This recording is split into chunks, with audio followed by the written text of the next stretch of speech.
Hello everyone, welcome to my YouTube channel gymnastic वाली। दोस्तों, जैसा कि आपको पता है हमारी नेट की सीरीज़ ये चल रही है जिसमें हम डिस्कस कर रहे हैं यूनिट 4 के बारे में।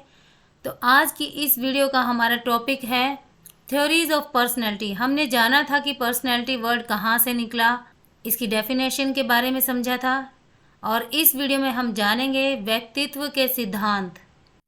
आपको कोई भी डाउट होता है आप कमेंट करके मुझसे डाउट क्लियर कर सकते हैं, या फिर आप मुझे मेल भी कर सकते हैं। मेरा मेल एड्रेस है dropyfoki@gmail.com, DROPYFOKI, ड्रोपीफोकी।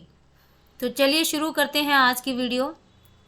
व्यक्तित्व के सिद्धांत, you can say theories of personality. बहुत सारी थ्योरीज होती हैं जिनको समझ के हम कह सकते हैं कि इंडिविजुअल की किस तरह की पर्सनैलिटी है। हर इंडिविजुअल अपने आप में यूनिक होता है, तो हम ये कह नहीं सकते कि मेरी पर्सनैलिटी उस पर्टिकुलर इंडिविजुअल से मिलती जुलती है। सबकी अपनी पर्सनैलिटी भी होती है। अलग अलग साइकोलॉजिस्ट ने अलग अलग डेफिनेशन दी है, अलग अलग थ्योरीज दी हैं। On the basis of that theories we will discuss today's video. जैसे कुछ मानते हैं इंडिविजुअल की पर्सनैलिटी जो है it is based on psychodynamic theory, मतलब मनोवैज्ञानिक सिद्धांत पे वो आधारित है। और इसके जो फॉलोअर्स थे, प्रोपाउंडर थे, वो थे सिगमंड फ्राइड। आप लोगों ने नाम तो सुना होगा सिगमंड फ्राइड का, जिनकी सारी थ्योरीज, सारे कंसेप्ट्स ईगो और सुपर ईगो के अराउंड घूमते रहते हैं। तो इन्होंने ये साइकोडायनामिक थ्योरी डेवलप की थी। इसके बारे में जानते हैं कि ये क्या कहते हैं। व्यक्तित्व अवचेतन मोहक और बचपन के अनुभवों से प्रभावित होता है। वह अवचेतन मन यानी कि अनकॉन्शियस माइंड रक्षा तंत्रों और ईद आदि के बीच गतिशील संयोग पर ध्यान केंद्रित करता है।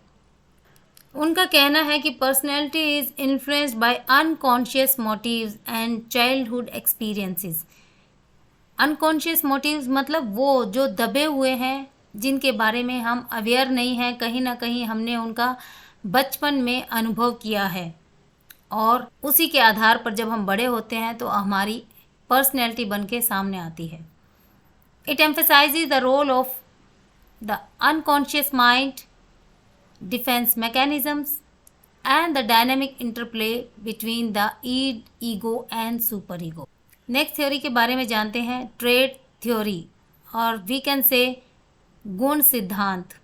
इस वीडियो में थ्योरीज के बारे में हम बहुत ही बेसिक रूप में जान रहे हैं। डिटेल में एक एक थ्योरी करके कमिंग वीडियोस में हम डिस्कस करेंगे।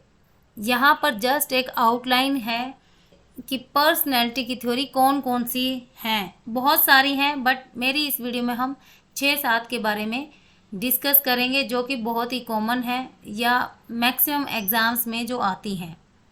Trait theory, it focuses on identifying and measuring specific traits और enduring characteristics that make up an individual's personality. कहने का मतलब है कि व्यक्तित्व के निर्दिष्ट गुणों या स्थायी विशेषताओं की पहचान और माप करने पर केंद्रित होती है ये वाली थ्योरी। इन गुणों को समय के साथ और परिस्थितियों में स्थिर माना जाता है, यानी कि ये किसी भी सिचुएशन में चेंज नहीं होती है, और यह मात्रा और व्यवहार को पूर्वानुमान और समझने के लिए उपयोग की जाती है। मतलब कि with the help of this trait theory we can predict for the individual कि वो फ्यूचर में क्या बनेगा, क्या करेगा, या इस सिचुएशन में ऐसा है तो ऐसी ही फ्यूचर सिचुएशन में वो क्या कर सकता है। तो ये जो ट्रेट थ्योरी है ये बहुत ही इम्पॉर्टेंट है, specially for prediction purpose. Next है हमारी ह्यूमनिस्टिक थ्योरी, और वी कैन से मानवीय सिद्धांत। इसके जो प्रोपाउंडर हैं मास्लो हैं।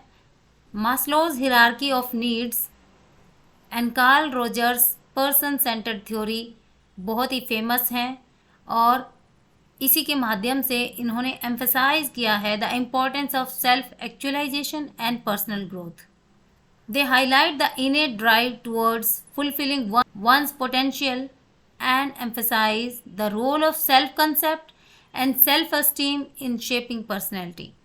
देखिए, इस थ्योरी में जोर दिया गया है स्व अवधारणा पे, स्वयं मूल्यांकन पे, मतलब अपने आप के अंदर झांके, अपने आप का इवैल्यूएशन करें, अपने आप को जानें कि हम क्या हैं, हम क्या कर सकते हैं। Self concept and self esteem, इस थ्योरी का जो पूरा फोकस है पर्सनैलिटी कैसे शेप की जाती है, अपने आप को मूल्यांकित करके, यानी कि सेल्फ कंसेप्ट और सेल्फ एस्टीम की मदद से एक इंडिविजुअल की पर्सनैलिटी बनती है।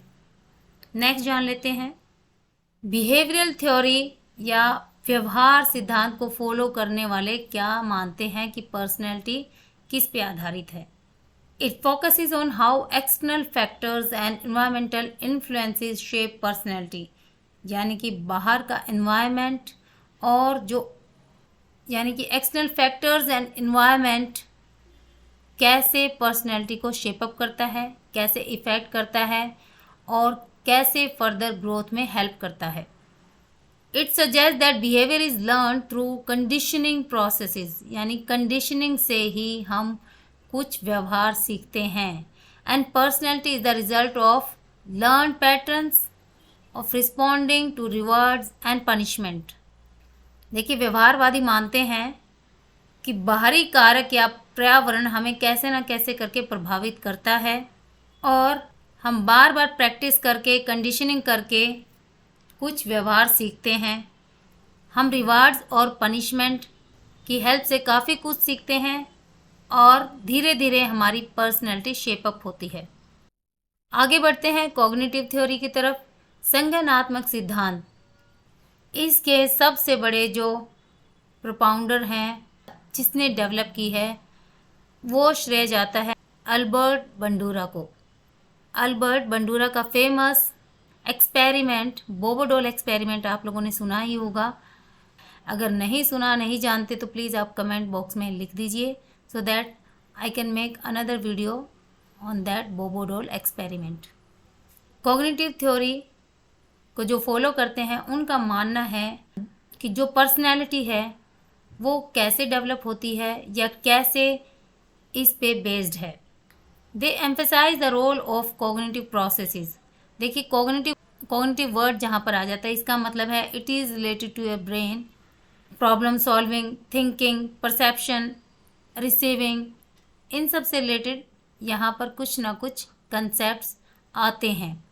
Then believes and expectations in shaping personality, इसमें स्व अवधारणा, स्व समर्थनता और स्थितियों के संज्ञानात्मक व्याख्यान का महत्व हासिल होता है। They highlight the importance of self perception, self efficacy and cognitive interpretations of situations, यानी कि अपने दिमाग से, प्रॉब्लम सॉल्विंग से, डिसीजन मेकिंग से आपको सिचुएशंस को इंटरप्रेट करना है and on the basis of that आपकी पर्सनैलिटी निखर के आती है, आपकी एक अलग तरह की पर्सनैलिटी बनती है। Next theory is biological theory और जैविक सिद्धांत। इनका क्या मानना है कि जो पर्सनैलिटी होती है it is influenced by genetic and biological factors. Of course it is, हम मानते हैं कि एक इंडिविजुअल की पर्सनैलिटी में जीन्स का और इन्वायरमेंट का बहुत बड़ा रोल है। तो यहाँ पर जो जैविक सिद्धांतवादी हैं, जो इस थ्योरी को फॉलो करते हैं, उनका कहना है कि it is influenced by genetics and biological factors. They explore how genetics, brain structure and function and neurotransmitter systems contribute to individual differences in personality traits and behaviors। बिल्कुल सही ये बात कह रहे हैं कि कैसे मस्तिष्क की संरचना, यानी कि structure of brain, function, genes, neurotransmitters, इन सब का रोल है एक इंडिविजुअल को दूसरे इंडिविजुअल से अलग बताने में, अलग दिखाने में।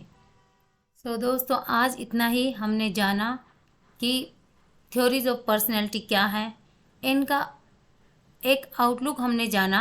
डिटेल में 1 बाय 1 हम कमिंग वीडियोस में जानेंगे कि पर्सनैलिटी कैसे कैसे शेपअप होती है हम ये नहीं कह सकते कि कोई भी इंडिविजुअल जो है उसमें केवल एक ही थ्योरी काम करती है।